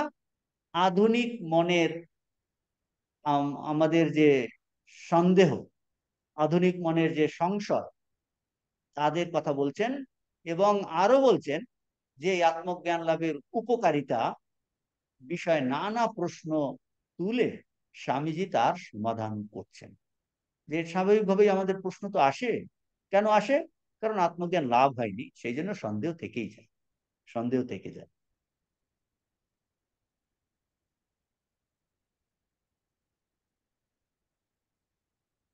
তাহলে এই যে যত প্রকার সন্দেহ, সংশয়, কূট প্রশ্ন, এবং প্রথমে এর সাধারণ কারণ বলছেন, কেন এই আত্মজ্ঞান সম্পর্কে, অপরোক্ষ অনুভূতি সম্বন্ধে সন্দেহ, সংশয়, এগুলো কেন আসে, কূট প্রশ্ন কেন আসে, এর একটা সাধারণ উত্তর স্বামীজি দিয়েছেন। কেন আমাদের মনে এইসব আসে? বলছেন আমাদের মনে পূর্ব সংস্কারের প্রভাব এত বেশি যে তা থেকে আমরা বেরিয়ে এসে এই সমগ্র জীবনটাকে একটা নূতন দৃষ্টিতে দেখা এবং তত্ত্বটাকে বোঝা এ প্রায় হয়ে ওঠে। তাহলে এই যে পূর্বপক্ষ, বিরুদ্ধ প্রশ্ন, সন্দেহ, সংশয়, কূট প্রশ্ন কেন আসে? এটা হলো কারণ, হলো আমাদের পূর্ব সংস্কারের প্রভাব অত্যন্ত বেশি। পূর্ব সংস্কার কি? আমরা জীবনের পর এইরকম অনেক জীবন ব্যয়িত করেছি, এই আত্মতত্ত্ব সম্পর্কে কখনো আলোচনা করিনি। এইটা যে লাভ করতে হবে, তো আমরা অন্য তত্ত্ব সম্পর্কে আলোচনা করেছি, আমরা অপরাবিদ্যা সম্পর্কে চর্চা করেছি। এ জীবনেও বেশিরভাগ সময় আমাদের যায় অপরাবিদ্যার চর্চায়, জড় চিন্তাতে, মেটেরিয়াল জিনিসের চিন্তাতে। কাজেই এইটা হলো, এই জীবনেও আমরা দেখি ছোটবেলা থেকেই কত সময় আর আমরা আত্মচিন্তা, চৈতন্যের চিন্তা করি। সেই রকম জীবনের পর জীবন আমরা এই রকম অন্য জিনিস আমরা চর্চা করেছি, এবং তার আমাদের সংস্কার হয়ে গেছে। একের পর এত পুরো সংস্কার, অত্যন্ত মোটা সংস্কার হয়েছে, যে সেখান থেকে বেরিয়ে এসে এই সমগ্র জীবনটাকে একটা নূতন দৃষ্টিতে দেখা, এইটা এবং তত্ত্বকে অনুভব করার আগ্রহ প্রায় হয়ে ওঠেনি। স্বামীজি এটার কথা বলছেন যে বিশেষত নানা প্রশ্ন উঠে, বিশেষত আধুনিক ব্যক্তিগণের মনে এই অপরোক্ষ অনুভূতির উপকারিতা সম্বন্ধে প্রশ্ন জাগিবে, আরো নানা সন্দেহ উঠবে, কিন্তু সকল ক্ষেত্রে দেখিব, স্বামীজি বলছেন, আমরা আমাদের পূর্ব সংস্কার দ্বারা চালিত হইতেছি। এই যে কূট প্রশ্ন, সন্দেহ, সংশয়, এটা পূর্ব সংস্কার দ্বারা চালিত হচ্ছে। আমাদের এই পূর্ব সংস্কার প্রভাব অত্যন্ত বেশি। এখন স্বামীজি সেটা বলছেন, কারণ কি ছোটবেলা থেকে আমরা এই তত্ত্ব শুনিনি, সেটা স্বামীজি এখন বোঝাচ্ছেন অন্যভাবে। ছোটবেলা থেকে আমরা কি শুনেছি? হ্যাঁ, হ্যাঁ, ভগবান একজন আছেন, সগুণ ঈশ্বর। সেই ভগবান কোথায়? সগুণ ঈশ্বরের কথা শুনেছি। আর স্বামীজি বলছেন আমরা ছোটবেলা থেকে সগুণ সগুণ ঈশ্বরের কথা শুনেছি। আর মনের, আমাদের প্রত্যেকের মন আছে, সেই মনের ব্যক্তিত্বের কথা নিরন্তর আমরা শুনেছি। সেই শোনার ফলে কি হয়েছে? এই যে অপরোক্ষ অনুভূতি, আত্মজ্ঞান লাভ, আত্মানুভূতি লাভ, ব্রহ্মজ্ঞান লাভ, ব্রহ্মানুভূতি লাভ, সর্বভূতে ব্রহ্ম দর্শন, এক জ্ঞান এই জ্ঞান, এই সব কথা অত্যন্ত কর্কশ লাগে আমাদের খুব। এ তো মনে হচ্ছে যে এ হবে না। বরং পুরাণের গল্প আমরা যদি শুনি, একের পরে এইটা করেছিলেন, ওইটা করেছিলেন, ওইটা করেছিলেন। আপনি দেখুন না, পুরাণের এই রামায়ণ মহাভারতের যুদ্ধ দেখতে আমাদের খুব উত্তেজনা। এই যুদ্ধ, এই উপর দিয়ে রাক্ষস, রাক্ষসকে আর একজনে খাচ্ছে, ওইসব গল্প আমাদের শুনতে এবং ইতেও ভালো লাগে। কারণ এই আত্মতত্ত্বের কথা আমরা শুনলেই মনে হচ্ছে একটু কর্কশ লাগে। কারণ এটা সূক্ষ্ম জিনিসের কথা বলছে, বুঝতে হবে এটা সূক্ষ্ম জিনিস, বলতে গেলে মন ধরতে চায় না। তো তো এর কথা সূক্ষ্ম জিনিস বলছেন, তা অত্যন্ত কর্কশ লাগে। এই যে বলছেন আমরা ছোটবেলা থেকে কেবল সগুণ ঈশ্বরের কথা, মনের ব্যক্তিত্বের কথা শুনিতেছি, তাহাদের পক্ষে পূর্বোক্ত কথাগুলি, পূর্বোক্ত কোন কথা? পূর্বোক্ত কথাগুলি অত্যন্ত কর্কশ লাগিবে। কিন্তু যদি আমরা ওইগুলি শ্রবণ করি, যেগুলো আগে বলেছেন আত্মতত্ত্বের স্বরূপের কথা, দীর্ঘকাল ধরে আমরা সেটা চিন্তা করি, তবে সেগুলি আমাদের প্রাণে গাঁথিয়া যাইবে, আমরা ভয় পাইব। স্বামীজি সংক্ষেপে বলে দিলেন পদ্ধতি। তো বলছেন যে আগে স্বামীজি তাহলে ওইগুলি আমাদের কর্কশ লাগে, কোনগুলি? ওই যে স্বামীজি কঠোপনিষদের অনেকগুলো মন্ত্র দিয়ে বলেছেন আত্মার স্বরূপের কথা। কিরকম আরেকবার আমরা ঝালাই করে নিচ্ছি। তিনি বলেছেন যে এই উপনিষদের মন্ত্র কোট করে বলছেন, সেই আত্মবস্তু, ব্রহ্মবস্তু হলো অনন্ত, সর্বব্যাপী, যার কিনা আদি নাই, অন্ত নাই, যিনি কিনা অশরীরাম শরীরেষু, দেহ শূন্য, ইন্দ্রিয় শূন্য, অথচ তিনি দেহের মধ্যে অবস্থান করছেন। তারপর তিনি বলছেন দেশবিহীন, অথচ সর্বদেশেও আছেন। শরীরম শরীরেষু অনবস্থেস্য অবস্থিতম মহান্তম বিভুমাত্মানম মত্বা ধীর না শোচতি। তিনি দেশবিহীন হয়েও সমস্ত দেশেতে অবস্থান করছেন। আর কি? অবিলুপ্ত চৈতন্যের কথা বলেছেন। অবিলুপ্ত চৈতন্য, সর্বজ্ঞ, অজর অমর, অমৃত স্বরূপ, পবিত্র স্বরূপ। এই কথাগুলো, উক্ত কথাগুলি কর্কশ লাগিবে। তার মানে কোন কথা? যে সব ঋষি আত্মার স্বরূপের কথা বলছেন, স্বামীজি যেগুলো ব্যাখ্যা করার চেষ্টা করছেন, বলছে এইগুলো শুনলে আমাদের কর্কশ লাগে। এটা আমাদের স্বরূপ, অর্থাৎ ভগবান আমাদের স্বরূপ, এইটা তো বলছেন। বলছে এ তো বড় ভয়ঙ্কর কথা, কিন্তু আমরা অনেকেই জানি না, ধারণা করতে পারি না, বুঝি না, যে সেই জন্য ভয় পায়। যে এইটা আমার স্বরূপ, এইরকম অনন্ত সর্বজ্ঞ সত্তা, চৈতন্য সত্তা আমার স্বরূপ, আমার জন্ম নাই, মৃত্যু নাই, দেহ শূন্য, ইন্দ্রিয় শূন্য, যার আদি নাই, অন্ত নাই, এইটা হলো আমার স্বরূপ। বলছি এইটা আমরা বুঝি না, ধারণা করতে পারি না, সেই জন্য ভয় পাই, তাই কর্কশ লাগে। তাহলে কি ধারণা আমাদের? ওইটা স্বামীজি বলছেন যে ছোটবেলা থেকে আমরা শুনে আসছি কি একজন ভগবান আছেন। সেই ভগবান কোথায় আছে? দূরে আকাশে, স্বর্গেতে থাকেন, 7 সমুদ্র 13 নদীর পারে থাকেন সেই ভগবান। তিনি ওখানে কি যে খাচ্ছেন, যে কি কাজ করছেন, কে জানে। বুঝতে পারছেন? সেই ভগবানের সঙ্গে আমার কোনো সম্পর্ক নাই। আমি এখানে কান্নাকাটি করব, ওই ভগবান কবে তার হৃদয়ে একটু করুণা জাগবে, তখন তিনি আমাকে করুণা করবেন। এই রকম ভগবান সম্পর্কে আমাদের ধারণা, যে ভগবান কিনা সগুণ ঈশ্বর। সগুণ মানে তিনি, সগুণ এটা ভালো জিনিস, তিনি সর্বজ্ঞ, সর্বশক্তিমান, তিনি সৃষ্টিকর্তা, তিনি পালনকর্তা, তিনি কিন্তু আমার থেকে আলাদা। আমরা সৃষ্ট জীব, তিনি স্রষ্টা, তিনি দূরে থাকেন, আমার সঙ্গে তার কোনো সম্পর্ক নাই। এই যেটাকে বলে পার্সোনাল গড, এক ব্যক্তি ঈশ্বর। ছোটবেলা থেকে আমরা শুনে আসছি এই রকম ভগবানের কথা, যে ভগবান দূরে থাকেন। হ্যাঁ, তার শক্তি আছে, শক্তি আছে, তিনি সৃষ্টি করেন, তো বলছেন তিনি আমার থেকে দূরে। তাহলে দূরে থাকলেও এই দূরে যিনি থাকেন, পার্সোনাল গড, এ হলো সগুণ ঈশ্বরের ধারণা। এটা আর কি আমাদের ধারণা? আমাদের একটা মন আছে, এই মনটাই সাথে মনের ব্যক্তিত্বের কথা বলছেন। দুটো জিনিস বলছেন, এক সগুণ ঈশ্বর, আর একটা বলছেন মনের ব্যক্তিত্বের কথা। দেখবেন আপনি যদি একজন শিক্ষিত, সায়েন্স পড়ে, হ্যাঁ আমরা তো স্বাধীন, এই তো আমার একটা মন আছে, এই মনই হলো ব্যক্তিত্ব, ইন্ডিভিজুয়াল। কিন্তু সেটা নেহাত ভুল ধারণা। বলছেন মনের ব্যক্তিত্বের কথা, আমাদের বেশিরভাগের ধারণা আছে মন স্বাধীন, স্বাধীন ব্যক্তিত্ব সম্পন্ন। এই মনের ব্যক্তিত্বের কথা আমরা ছোটবেলা থেকে শুনে আসছি। কিন্তু মনও কিন্তু জড়, but mind is variable, it is matter. তার মানে এই হলো এই প্রকৃত ব্যক্তিত্ব নয়, এটা হলো চেঞ্জিং পার্সোনালিটি, এইটা ইন্ডিভিজুয়াল নয়। ইন্ডিভিজুয়াল মানে ইনডিভিজেবল, যাকে ভাগ করা যায় না। তাহলে মনটা কিন্তু এইরকম ছোট ছোট অসংখ্য খণ্ডে খণ্ডে বিভক্ত হয় প্রতি মুহূর্তে।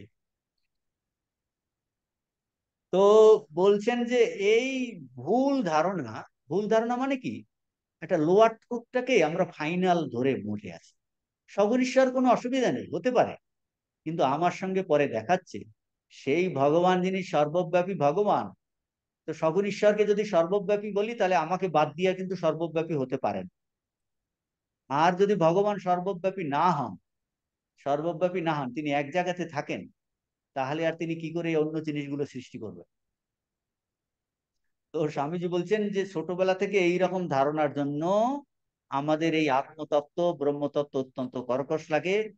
কিন্তু যদি আমরা ঋষিদের প্রতি, ঋষিদের কথাতে আমাদের শ্রদ্ধা থাকে, অবতার পুরুষের কথাতে শ্রদ্ধা থাকে, তাহলে আমরা যদি তাদের কথা শ্রবণ করি, তাহলে তারা যে অনুভবের কথা বলেছেন, যদি দীর্ঘকাল ধরে সেটা আমরা শ্রবণ করি, দীর্ঘকাল ধরে গভীরভাবে চিন্তা করি, তবে কি হবে? তাহলে কিন্তু আমরা আর ভয় পাবো না। এই জিনিসটা আমাদের প্রাণে প্রাণে গেঁথে যাবে। বলছে সেগুলি আমাদের প্রাণে গেঁথে যাবে, আমরা আর ভয় পাবো না। এইটার কথা স্বামীজি বলছেন। কারণ সত্য জিনিসটাকে তো শুনতে হবে, সত্য জিনিসটাকে প্রথমে, সেই জন্য ঋষি বৃহদারণ্যক উপনিষদে বলেছেন যে এই আত্মতত্ত্ব শ্রবণ, মনন, নিদিধ্যাসন, শ্রোতব্য, মন্তব্য, নিদিধ্যাসিতব্য। দিনের পর দিন, মাসের পর মাস, বছরের পর বছর এই আত্মচিন্তা, আত্মস্বরূপের কথা, এটা শুনতে হবে, ঋষিদের কথা শুনতে হবে। শুনতে শুনতে আমাদের প্রাণে গেঁথে যাবে। দীর্ঘদিন ভুল হয়ে ওই সিংহ কিন্তু নিজেকে ভেড়া ভেবেছিল, ভেড়া ভেবে ভ্যা ভা করছিল। আমরাও এইরকম এই জন্য ভেড়ার দলের মধ্যে পড়েছি। আমরা সিংহ হয়েও এই ম্যাটারের মধ্যে পড়ে নিজেদের আমরা এইভাবে ভাবছি। তো এখন এই অবতার পুরুষ এসে, ভবরোগ বৌদ্ধ, তিনি এসে বলছে না, কি তিনি ওষুধ দিচ্ছেন, বলছে তুমি ভগবানের সন্তান, তুমি নিজেকে কেন মনে করবে আমি অমুকের সন্তান, এটা আমার, এটা আমার, এটা আমার। দেখুন ওই একই কথা। বেদান্ত বলছে তুমি নিত্য শুদ্ধ বুদ্ধমুক্ত আত্মা, ঠাকুরও সেটা বলেছেন। আর ঠাকুর আরো কি বলছেন, নিজেকে তুমি এই আমি অমুকের সন্তান, এই আমার বাড়ি, এই আমার, বলছে তুমি ভগবানের সন্তান। কিরকম ভগবান? যে ভগবান কিনা সর্বব্যাপী, যে ভগবান কিনা অন্তর্যামী, তুমি ভগবানের সন্তান, এবং ভগবানকে ধরে তুমি কাজ করো, তাকে অবলম্বন করে করো। তাহলে এই বলছেন এই দীর্ঘকাল ধরে যদি আমরা নিজেকে ভাবি আমি ভগবানের সন্তান, আমি রামকৃষ্ণ দেবের সন্তান, স্বামীজির চেলা, বলছে এই দীর্ঘকাল ধরে গভীরভাবে আমরা চিন্তা করি, সেইগুলো তাহলে আমাদের প্রাণে প্রাণে গেঁথে যাবে। তাহলে আমি যার সন্তান হব, তাহলে তার গুণাবলী আমার মধ্যে আসবে কিনা? ওই যে বলে সেপাইকা ঘোড়া না, তুস নেই তো থোড়াই থোড়া। তো বলছে পিতা মাতার গুণ পুত্রের মধ্যে আসে, সন্তানের মধ্যে আসে। গুরুর, যাকে আমরা ইষ্ট দেবতা বলি, গুরু ভাবি, তার কথা যদি আমরা শুনি, তাহলে তার ভালো জিনিস তো আমার মধ্যে আসবে, ভালো জিনিস তার মধ্যে আসবে। তার মানে দীর্ঘকাল ধরে গভীরভাবে যদি চিন্তা করি, তাহলে এইগুলো আমাদের প্রাণে প্রাণে গেঁথে যাবে। কারণ তাদের প্রতি আমাদের শ্রদ্ধা আছে, শ্রদ্ধা আছে যে তারা মানুষ ঠকাতে আসেননি, তারা সত্য কথা বলছেন, মুখ দিয়ে কখনো ভুলে কিন্তু মিথ্যা কথা বের হয়নি, এবং লোককল্যাণ ছাড়া তারা কোনো কথা বলেননি। কাজে এটাতে আমাদের বিশ্বাস আছে, শ্রদ্ধা আছে। সেই জন্য এই কথা শুনে শুনে আমাদের প্রাণে গেঁথে যাবে। তাহলে আমরা ভয় পাবো না। প্রথমে একটু তেতো মনে হলো, প্রথমে একটু কর্কশ মনে হলেও এটা সত্য, এটা সত্য। তো স্বামীজি এই একটা বড় প্রশ্ন তুলেছেন। এরপরে কি বড় প্রশ্ন তুলেছেন? গুরুত্বপূর্ণ প্রশ্ন উত্থাপন করেছেন যে উপনিষদের ঋষিরা, শ্রুতি মাতা, এই যে আত্মজ্ঞানের কথা, একাত্ম বিজ্ঞানের কথা, অপরোক্ষ অনুভূতির কথা বলছেন, এটাই হলো প্রকৃত ধর্ম। তার উপকারিতা বা কার্যকারিতা, ওইটাই প্রথমে প্রশ্ন তুলেছিলেন, যে এই আধুনিক ব্যক্তিগণের মনে ইহার উপকারিতা সম্বন্ধে প্রশ্ন জাগিবে। আমরা দুটো জিনিস আলোচনা করছি, একটা হলো সন্দেহ, কূট প্রশ্ন, সন্দেহ সংশয়। তার জন্য স্বামীজি বললেন আমাদের পূর্ব সংস্কার, এটা একটা বললেন। আর একটা বললো এই জ্ঞান লাভ করে কি হবে, দুপুরবেলাতে কষ্ট করে এই জ্ঞান যোগ শুনে কি হবে? এই প্রশ্ন আপনাকে বাড়িতে লোকেও জিজ্ঞেস করতে পারে, পাড়ার লোকে জিজ্ঞেস করতে পারবে যে আপনারা কেন এত কষ্ট করে ক্লাস করতে যাচ্ছেন, তাতে লাভটা কি, উপকারিতাটা কি, এর উপকারিতাটা কি? তো স্বামীজি এই অপরোক্ষ অনুভূতির যে প্রকৃত ধর্ম, এটাই তো প্রকৃত ধর্ম, তার উপকারিতা, কার্যকারিতা, ইউটিলিটি, এই প্রশ্ন, এই কার্যকারিতা কি, এটা প্রশ্ন তুলেছেন স্বামীজি। ইংরেজি বইয়ে দেখবেন, ইংরেজি বই আমরা সময় কম বলে আলোচনা করছি না, পেজ নাম্বার 203 তে আছে, the greatest question 203 that generally arises is the utility, utility of philosophy. ওই যে স্বামীজি বলছেন এত আমরা আলোচনা করলাম, এত দার্শনিক চিন্তা করে, দার্শনিক বিচার করে কি লাভটা, লাভটা কি? The greatest question that generally arises is the utility of philosophy. To that, there can be only one answer. Swamiji বলছেন তার একটা অ্যান্সার, এটাকে বলে ইউটিলিটেরিয়ান, উপযোগবাদী, হিতবাদী, ইউটিলিটেরিয়ান। বলছেন if and the utilitarian ground it is good for men to seek for pleasure, why should not those whose pleasure is in the religious speculation seek for that? অর্থাৎ কিনা স্বামীজি বলছেন, স্বামীজি এই এই যে এর কার্যকারিতা, উপযোগিতা, এই যে প্রশ্ন তুলছেন, তারা আধুনিক মত, স্বামীজি এই প্রশ্নের উত্তর দিচ্ছেন, যদি প্রয়োজনবাদী, তাদের বলছে প্রয়োজনবাদী, বলছে এই অপরোক্ষ অনুভূতি, আত্মজ্ঞান লাভের প্রয়োজন কি, তারা সেটার একটা ইংলিশ টার্ম হলো ইউটিলিটেরিয়ান, মানে প্রয়োজনবাদী বা হিতবাদী। প্রয়োজনবাদীদের মতে তারা কি বলছে, সুখের অন্বেষণ করাই মানুষের কর্তব্য। ব্যাপারটা বোঝার চেষ্টা করুন, স্বামীজি প্রশ্ন তুলছেন প্রয়োজনবাদীদের কথা। প্রয়োজনবাদীরা কি বলছে? আপনার পাড়ার লোকে আপনাকে জিজ্ঞেস করুন, আপনি যে রোববারে এই ইউনিভার্সিটিতে জ্ঞান যোগের ক্লাস করতে যান, এর কার্যকারিতাটা কি, এর উপকারিতাটা কি? এটা হলো প্রয়োজনবাদী। একটা ক্লাস করলেন এইসব জ্ঞান যোগ করে কি হবে, হবেটা, হবেটা কি? মানে কি, তাদের তারা কি বলতে চাইছে? প্রয়োজনবাদী বলছে সুখের অন্বেষণ করাই হলো কর্তব্য, সুখের অন্বেষণ। আপনি জ্ঞান যোগ ক্লাস করে আপনার কি সুখ হচ্ছে, ইন্দ্রিয় সুখ বাড়ছে, এইটা আপনাকে বলবে। মানে আমি সাধারণ উদাহরণ দ্বারা বোঝাচ্ছি, যে আপনি এত স্পিরিচুয়াল হেরিটেজ, জ্ঞান যোগ, কেন উপনিষদ, কর্মযোগ বলুন, রাজযোগ বলুন, ক্লাস করছেন, আপনি জব ধ্যান করছেন, তারা বলছে এতে কি ইন্দ্রিয় সুখ বাড়বে? বলছে এই সুখের অন্বেষণ করাই হলো মানুষের একমাত্র কর্তব্য। এইটা কারা বলছে? ইউটিলিট্রিয়ান, মানে প্রয়োজনবাদীরা। এখন তারা বলছে এইটাই সুখের অন্বেষণ করাই হলো মানুষের একমাত্র কর্তব্য। এখন স্বামীজি বলছেন যে জগতের আর এক শ্রেণীর মানুষ আছে যারা কিন্তু এই ধর্মীয় চিন্তায়, ধর্মতত্ত্বের চিন্তায়, সূক্ষ্ম চিন্তাতে, বলছে আধ্যাত্মিক চিন্তায়, ধর্মীয় তত্ত্বে তারা বলেন তাতেই তাদের সুখ এবং এটা তাদের ভালো লাগে। বলছে একদল মানুষ আছে ইন্দ্রিয় ভোগ, ইন্দ্রিয়তে সুখ অন্বেষণ করে, ইন্দ্রিয় ভোগ ভালো লাগে। আর এক ধরনের মানুষ দেখা যাচ্ছে, সে অল্প সংখ্যক হতে পারে, বলছে তারা কিন্তু এই আধ্যাত্মিক চর্চাতে, ধর্মীয় তত্ত্বের চিন্তাতে, চিন্তা তাদের ভালো লাগে এবং তাতে সে সুখ পাচ্ছে। মানে বলছে তাহলে তাহলে তারা সেটা কেন করবে না? মানে অবশ্যই তাদের করা উচিত। আবার বলছি অর্থ, অর্থাৎ কি না, যদি তোমরা বলো, স্বামীজি তাদের বলছেন, তোমরা বলো সুখ অন্বেষণ করা মানুষের একমাত্র কর্তব্য, সেক্ষেত্রে এমন কিছু মানুষ আছেন যারা মনে করেন আধ্যাত্মিক চিন্তায়, ধর্মীয় চিন্তায়, ঈশ্বর চিন্তাতেই একমাত্র সুখ, তাদের সেই সুখ অন্বেষণ করা উচিত, তার জন্য জীবনটা ব্যয়িত হওয়া উচিত। হ্যাঁ, বলছেন এই এমন একটা সুখ, এইটাই আগে একবার আলোচনা হয়েছিল আপনারা, যে একটা হলো পরিণামী সুখ আর একটা হলো অপরিণামী সুখ। যে পরিণামী বলছেন অন্য যে কোনো ইন্দ্রিয় ভোগে, ইন্দ্রিয় বস্তুতে সুখ আছে, সুখ নেই তা না, সুখ তো আছে। বলছে সেটা কিন্তু পরিণামী, বিকার হয়ে যাচ্ছে। আর একটা সুখের কথা বলছেন, এইরকম সিনসিয়ারলি তারা আধ্যাত্মিক চর্চা করেন, অধ্যাত্ম চর্চা করেন, আত্মচিন্তা করেন, বলছে তারাও একটা সুখ পায়। বলছেন তারাও তাদের একটা, বলছে তাহলে তোমরা বলতে পারবে না যে তোমাদের ইন্দ্রিয় ভোগই একমাত্র সুখ।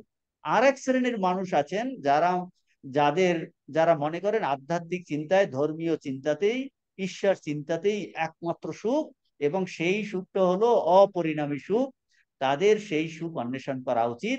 অর্থাৎ আমাকে নিজেকে কনভিন্স করতে হবে, আমি এমন একটা সুখের অন্বেষণের জন্য আমি জ্ঞান যোগের চর্চা করছি, আমি অধ্যাত্ম চর্চা করছি, আমি উপনিষদ পাঠ করছি, আমি গীতা পাঠ করছি, আমি জপ ধ্যান করছি, কি আমি একটা এইরকম অপরিণামী সুখের অন্বেষণ করছি এবং এতেই আমি আনন্দ পাচ্ছি এবং এই জন্য আমার জীবনটা কিন্তু ব্যয়িত হওয়া উচিত,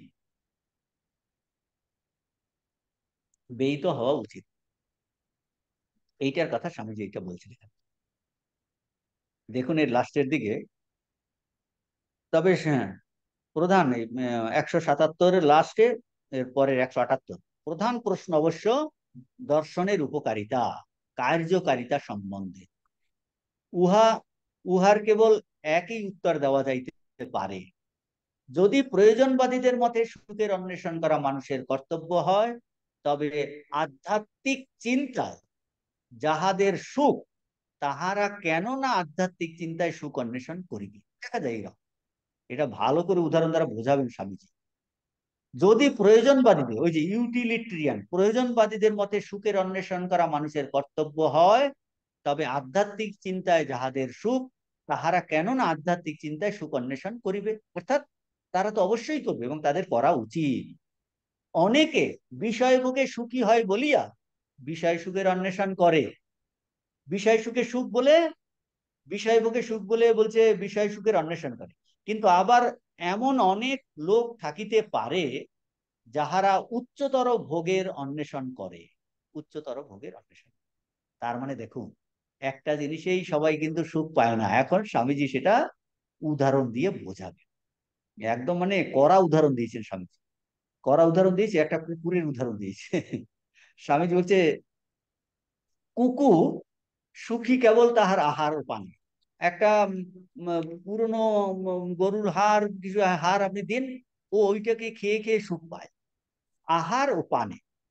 কুকুর মানে পশু, পশুর আহার পানেই তার সুখ। এখন আসুন মানুষের ক্ষেত্রে, সাধারণ মানুষের কি, বিষয় ভোগে সে সুখ খুঁজে। তারপরে একটু হায়ার সুখ দেখুন মানুষের মধ্যে, পশু থেকে সাধারণ মানুষ, সাধারণ মানুষের থেকে একটু উচ্চ ক্যাটাগরির মানুষ একজন বৈজ্ঞানিক, জ্যোতির্বিদ।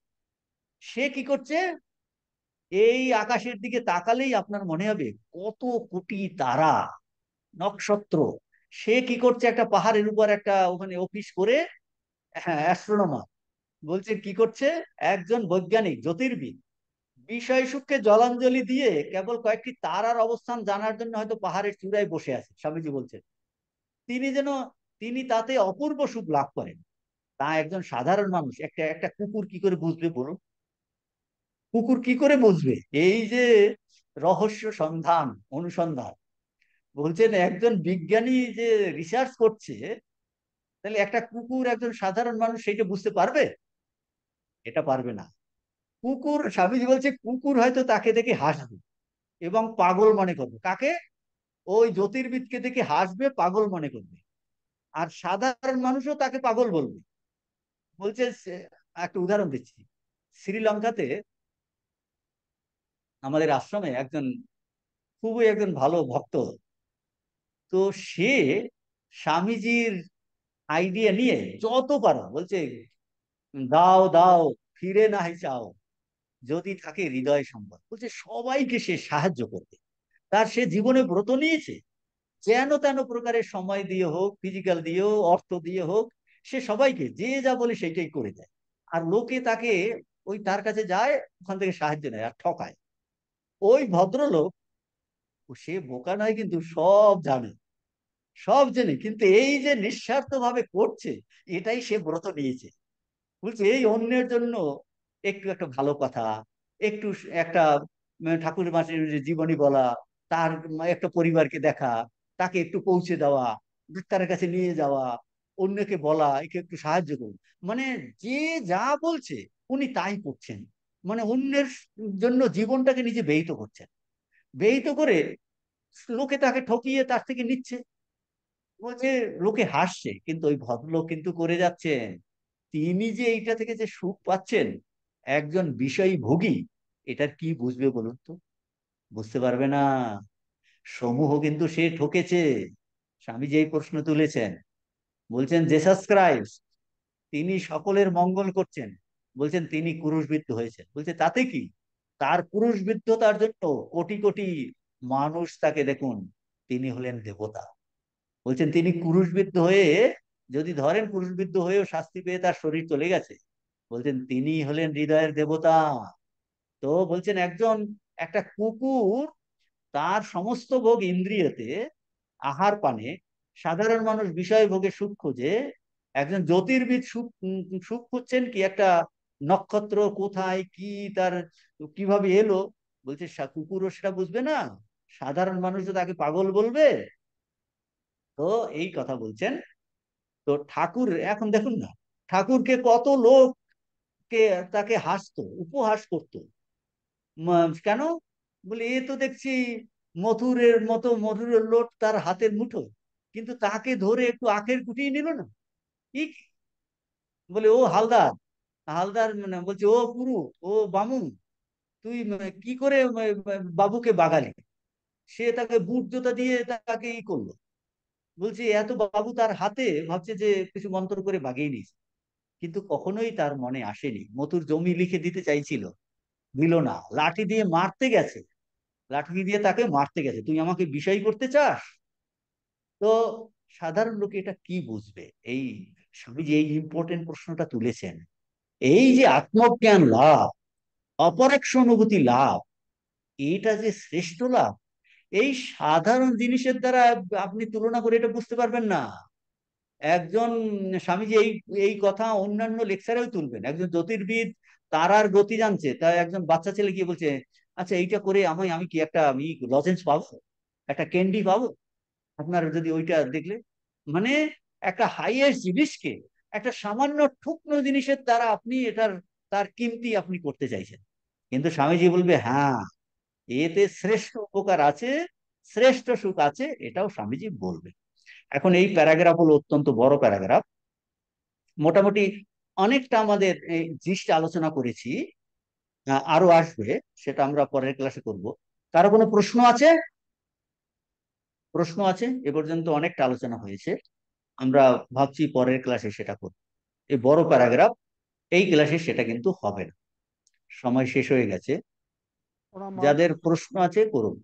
মহারাজ বলছে আত্মজ্ঞান আর অপরোক্ষ অনুভূতি কি একই জিনিস? হ্যাঁ, আত্মজ্ঞান। আর অপরোক্ষ অনুভূতি? হ্যাঁ, অপরোক্ষ অনুভূতি কার? আত্মার অপরোক্ষ অনুভূতি।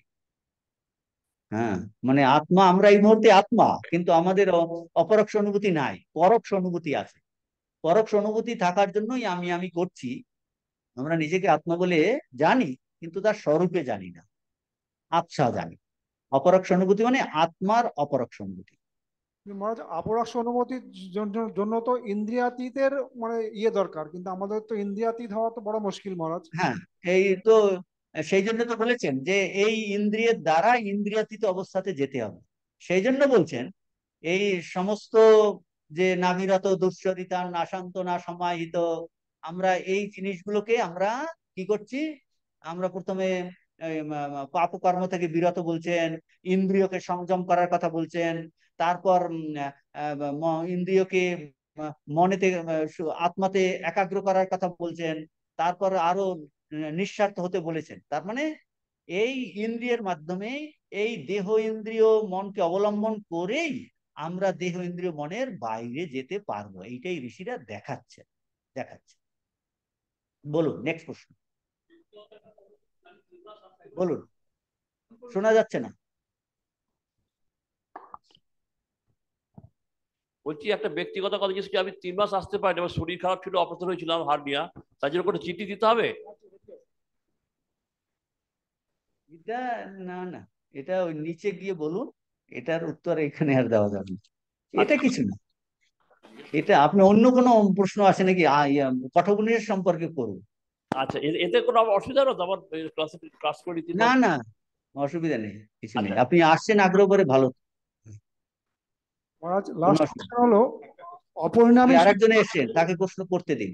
আরেকজন এসছেন, তাকে করতে দিন। বলছি যে মনের ব্যক্তিত্বের কথা, এইটা একটু ব্যাখ্যা করুন।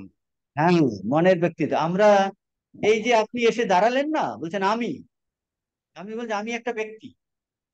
এই ব্যক্তি বলতে আমরা নিজেদের মনকেই বুঝি, বুঝতে পারছেন কিনা? আমার মন কি? আমার মন এই আমার মন, তার মানে আমার শিক্ষা দীক্ষা, আমার পরিবার, আমার লোকজন, আমার আত্মীয় স্বজন, এইটাকেই তো আমরা ইন্ডিভিজুয়ালিটি মনে করি। আই এম ইন্ডিভিজুয়াল ম্যান, আমি একজন মানুষ। মানে কি, বেশিরভাগই আমরা এই শরীর ইন্দ্রিয় মন, এছাড়া আর কিছু আমরা জানি না। বুঝতে পারছেন, এইটাই হলো ইন্ডিভিজুয়ালিটি। সেইটা সেইটা স্বামীজি বলছেন আমরা এই মনের ব্যক্তিত্বের কথা আমরা ছোটবেলা থেকেই শুনে আসছি, কিন্তু মনের ব্যক্তিত্ব এটা একটা শুকনো ব্যক্তিত্ব, এটা কোনো ব্যক্তিত্বই নয়। ব্যক্তিত্বই না, আসল ব্যক্তিত্ব কি? আমরা হলাম চৈতন্য স্বরূপ, আত্মা স্বরূপ, সেইটাই হলো ব্যক্তিত্ব। এটা বলুন। কি তার মানে আমার অহং? হ্যাঁ, অহংয়েরও বাইরে। অহং হলো ক্ষুদ্র কাঁচা অহং, কাঁচা অহং নয়, পাকা অহং। সেই জন্য ঠাকুর এই কাঁচা অহংকে ত্যাগ করে পাকাতে যেতে বলেছেন। তাহলে পাকাতে কি করে যাব? তার জন্য বলছেন যেটা যেটা কাঁচা সেইটাকে পরিবর্তন করে পাকার দিকে যাওয়া। অর্থাৎ আমি আমি বামু, আমি শিক্ষিত, আমি ভালো ইংরেজি জানি, আমি ইউনিভার্সিটিতে ক্লাস করি, আমি অমুক জায়গায় যাই, আমি অমুকের শিষ্য, এইটা করে বলছে এইগুলো হলো কাঁচা। আমি ভগবানের সন্তান, এটা হলো পাকা। মানে ধীরে ধীরে ধীরে ধীরে আমার ডেফিনিশনটাকে এক্সপ্যান্ড করছি। তাহলে এক্সপ্যান্ড করতে করতে করতে করতে করতে করতে করতে করতে যখন আমি নিজেকে আত্মাস্বরূপ বলে জানবো, সেটা হবে অনন্ত স্বরূপ। বলছে ওইটাই আমার রিয়াল ব্যক্তিত্ব। এখন ব্যক্তিত্ব আমার যেন শরীর ইন্দ্রিয় মনের উপর, কিন্তু এটা হলো অত্যন্ত সূক্ষ্ম ব্যক্তিত্ব। এটা কোনো ব্যক্তিত্বই নয়, এটা পরিবর্তনশীল। যেটাকে আমরা এখন ব্যক্তিত্ব বলে ভাবছি, এটা পরিবর্তনশীল ব্যক্তিত্ব। কিন্তু আমি হলাম ইনডিভিজুয়াল, ইনডিভিসেবল। ডিভিসেবল মানে ভাগ করা, ইনডিভিসেবল মানে যেটাকে ভাগ করা যায় না। কোনটাকে ভাগ করা যায় না? আমার আত্মসত্তাকে ভাগ করা যায় না। মনটা কিন্তু এই এখানে এখানে এখানে এখানে ভাগ হয়ে যায়। ছোটবেলার মন এখন নাই, মনটা চেঞ্জিং। তাহলে সেটা কোনো ব্যক্তিত্বই নয়, সেটা কোনো পার্সোনালিটিই নয়। রিয়েল পার্সোনালিটি, রিয়েল ব্যক্তিত্ব হলো আত্মা স্বরূপ, এইটা। তাহলে আজকে এখানে শেষ করছি। আচ্ছা মহারাজ, একটা প্রশ্ন আছে। আচ্ছা বলছি, চৈতন্য আর আত্মা কি একই জিনিস? নিশ্চয়ই, আত্মার চৈতন্য একই বস্তু। আচ্ছা। আত্মাই হলো চৈতন্য, আর কিছু? আচ্ছা, জ্বর লাস্ট কি প্রশ্ন। চৈতন্যের একটা রূপ? হ্যাঁ, জ্বর কি চৈতন্যের একটা রূপ? না, জ্বর তো বলে কিছু নেই, চৈতন্যই আছে। আমরা এখন ভুলবশত নিজেদের জড় বলে ভাবছি, আসলে উপলব্ধি হলে জ্বর কোথায়? স্বামী ঠাকুর বলছে সব চৈতন্য, সব চৈতন্য হ্যাঁ, এখানেই শেষ। মহারাজ, নমস্কার নমস্কার। লাস্ট প্রশ্ন মহারাজ, বলছে আবার অপরিণামী সুখটা মহারাজ কি করে পাওয়া যাবে? অপরিণামী সুখটা চাইছেন আপনি, তাহলে আত্মজ্ঞান লাভ করে ফেলতে হবে। সব সময় কন্টিনিউ চিন্তা করতে হবে আমি নিত্য শুদ্ধ বুদ্ধমুক্ত আত্মা, করতে করতে করতে করতে এটা হবে। ওম পূর্ণমাদাঃ পূর্ণমিদং পূর্ণাৎ পূর্ণমুদচ্যতে পূর্ণস্য পূর্ণমাদায় পূর্ণমেবাবশিষ্যতে। ওম শান্তি শান্তি শান্তি। হরে ওম তৎসৎ। শ্রীরামকৃষ্ণ পরমস্তু।